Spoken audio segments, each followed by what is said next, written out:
How did you hear about Fortress? Television. Television. Was it a commercial? It was. Was it a commercial for waterproofing or was it a commercial for poly? More foundation with the Foundation poly. repair? And yeah. Okay. And what was your issue for calling Fortress out today? We did have a major crack that we've noticed within the last 5 years, and we were concerned that it was going to get even further bigger. with all the rain we've having. Yeah, a lot of storms lately. Yeah, a lot of storms, and the foundation was something was needed anyway because you could feel it on the inside of the house. Like so the because cracks they you were offered showing both of them, we was like, okay, that's cool. Perfect. Did you get your issue resolved today? Yes, we did. Y'all went above and beyond to make sure we solved the issue that needed to be done. Get it resolved in the first run. Yeah. Yeah. Yeah. Thank you. We were skeptical on a few Yeah, things. we had a couple Like, questions. we just going to take a little.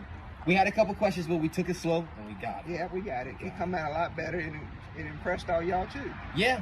Yeah, and we fixed the door. Yeah.